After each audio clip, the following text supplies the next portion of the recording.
The image many of us in the West have of Islam often clashes with our notions of freedom and liberty.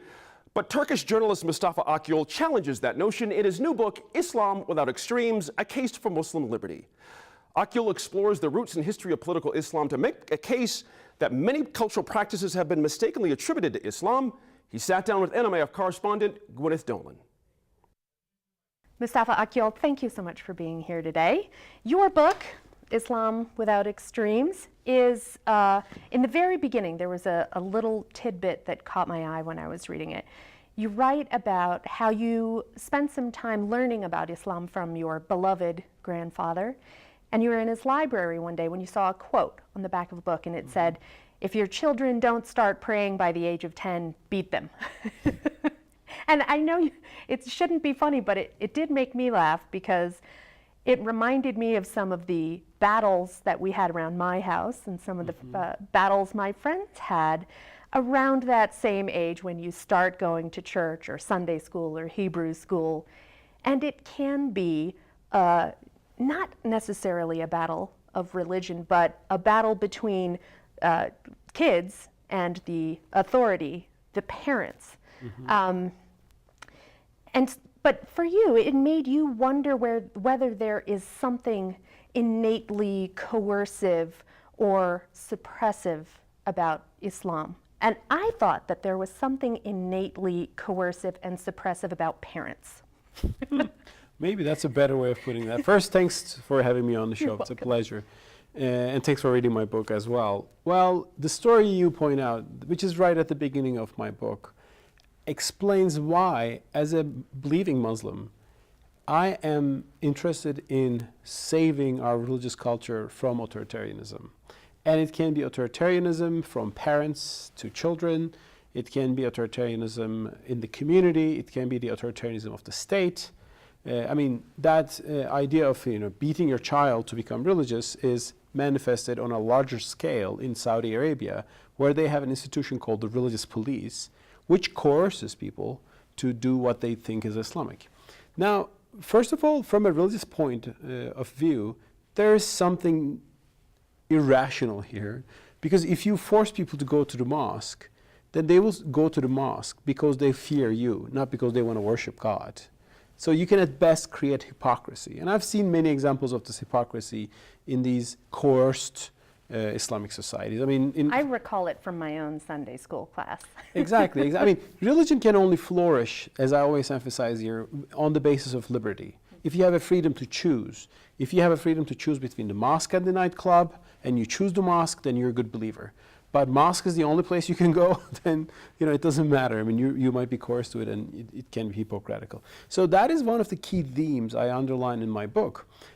And that is so obvious. I mean, it's common sense. But then I ask, what do Islamic sources say about this? Does the idea of beating your child to pray, or does the idea, like the Saudis or the Iranians do, that you should establish a theocratic state and force people to religious, does it really come from the Quran, the very basis of Islam, or does it come from some historical interpretations that were added on religion over time? And in my book, I make a research, like a long historical research, and I show history of Islamic thought and jurisprudence, and I show that actually many of the things come from later additions to the religion. You write that liberal ideas were very much a part of early Islam, and that as time went by, they became overshadowed by these more oppressive, more conservative ideas. How did that happen? Well, every religion, I think, comes to the world as a liberating power. That's why people are fascinated by this. I mean, Islam came to the world as a religion which proclaimed monotheism, Abrahamic monotheism, to a pagan society, but also it liberated women, slaves, the downtrodden in society. And it brought rights that, in an age that you didn't have a notion of rights. However, as Islam unfolded in history, it became interpreted by the cultures of the Middle East, which had very illiberal practices. I mean, like most medieval societies, like most pre-modern societies. That is why, for example, misogyny, attitudes against women, the idea that women are not smart enough, to advise men and they should always obey their husbands. These kind of misogynistic, for example, attitudes entered into Islam, not to the Quran, but some of the Islamic texts that were, written and produced by medieval scholars. Some of those scholars, on the other hand, some had more open-minded views. They defended free choice. And these are forgotten stories, I think, in the Islamic world today to some extent. That's why I go and dig those early sources of liberalism in Islam today to highlight them today. What happened was, I mean, religion became infused with different mindsets and cultures. But to move forward, to have a more liberal culture in the Muslim world, I'm saying we Muslims don't have to abandon our loyalty to Islam. We just have to re-understand it in the light of the modern age. And I show in the book how we can do this and how there are already Islamic thinkers, opinion leaders, which advance more liberal ideas. And I show how those liberal ideas can be justified. I think Christianity went through a similar process. I mean, there was a time medieval Christianity was very oppressive. I mean, era of the Inquisition, for example. But then came thinkers like John Locke, for example, in the British tradition. He said, he was a Christian, but he said religion should not be imposed on anybody because it creates hypocrisy, it creates injustice in the name of religion.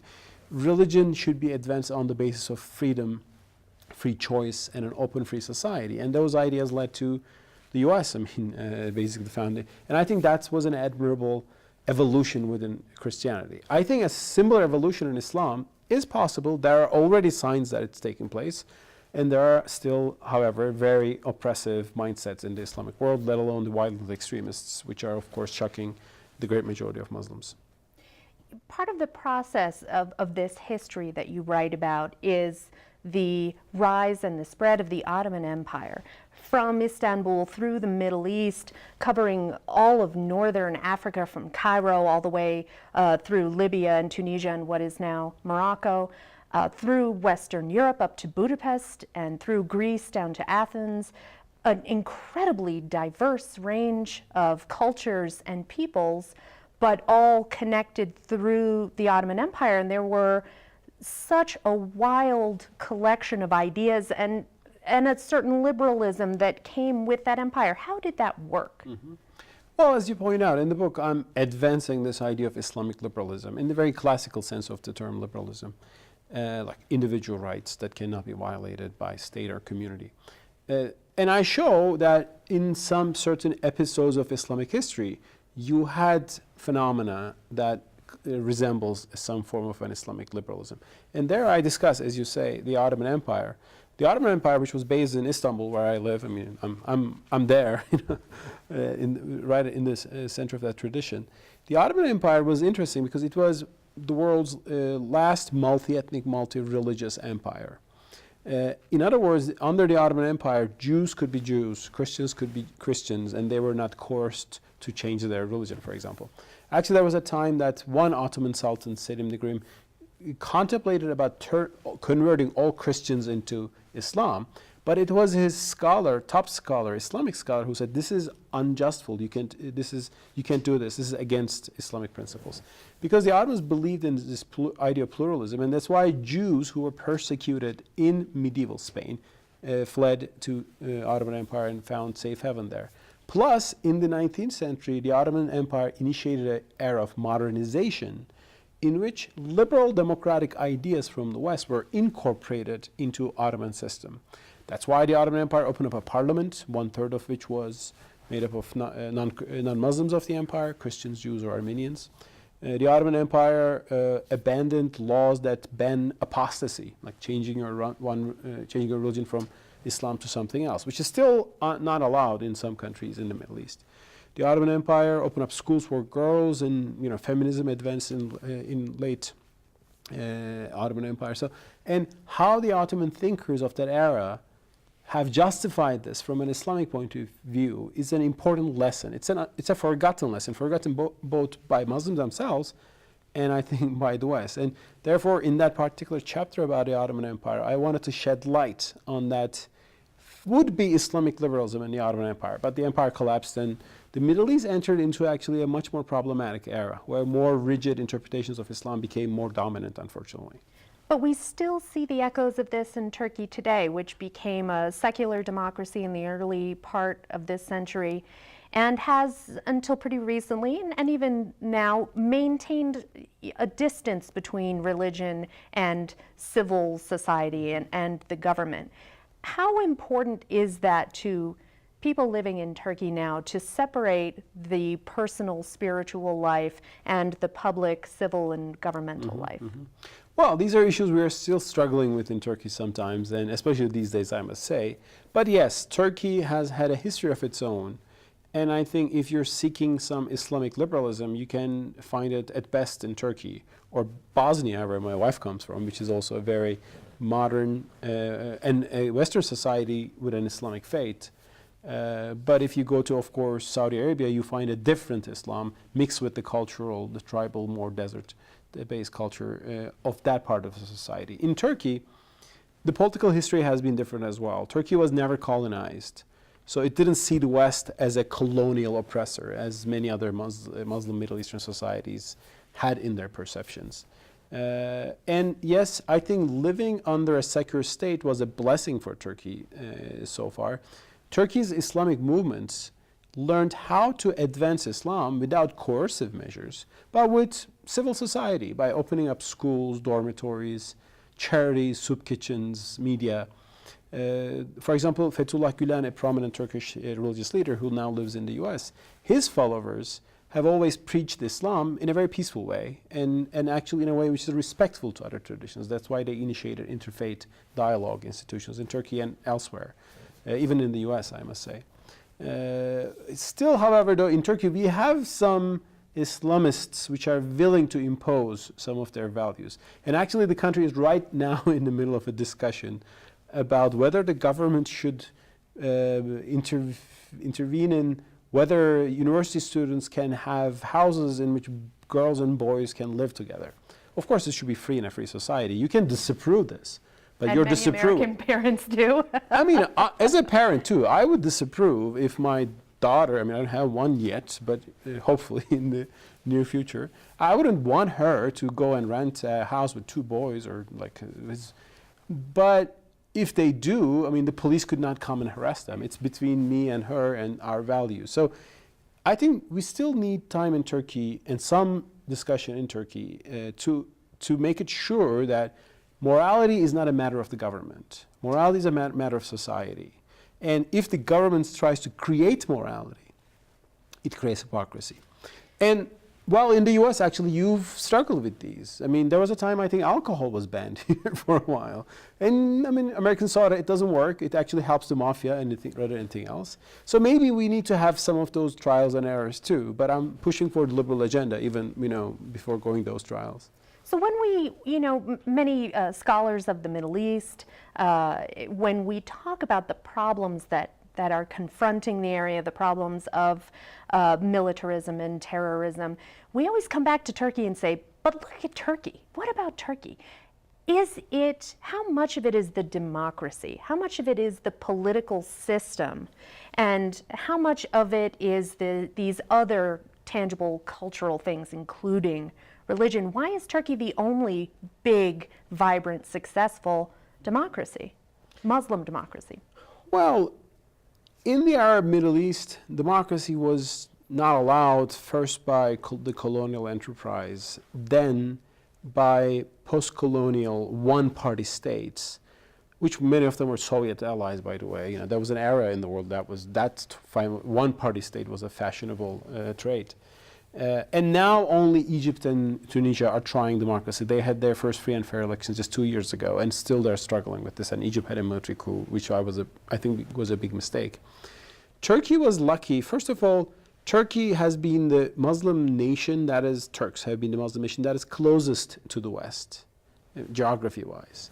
So they have realized that there's something called modernity earlier than other Muslim societies. Therefore, the modernization of Turkey began earlier than, say, other parts of Iran or Pakistan. And it has become, it's been a less troubled modernity because of the lack of colonial experience. And through democracy, the fact that there are free and fair elections in Turkey for decades have also helped Turkey's Islamic or Islamist even parties to learn a little bit and correct their mistakes and move forward and curb some of their authoritarian tendencies. We're still struggling. I mean, Turkey today is a functioning democracy. It is not a fully liberal democracy as I would like to see, but the battle goes on. And I think the troubles, and when you look at the discussions that we are having in Turkey, or let's say in another country, Christians had the exact same discussions just a few centuries ago. I mean, some of the things that are said very critically about Islam today was said about Catholicism by the Protestants just a few centuries ago, which means that the attitudes there change. In Islam, it can change as well. But for change, we have to push intellectually. And with my book, Islam Without Extremes, A Muslim Case for Liberty, I'm trying to push that change.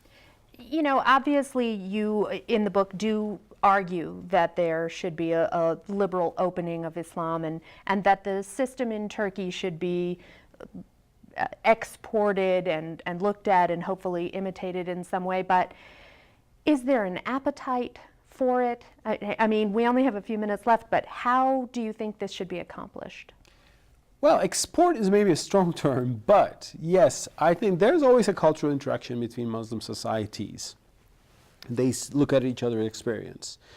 And probably the Arabs would be taking a better example of democracy if they looked at Norway rather than Turkey. But Turkey is a Muslim majority country, so its experience relates more actually to the man on the street in Cairo. And it is good that Turkey's soft power have been a rising phenomenon in the Middle East. Turkish soap operas are so popular in the Arab world, and Arab societies are actually looking at Turkey, like Breaking Bad has been very popular in the whole world, and many watchers like me.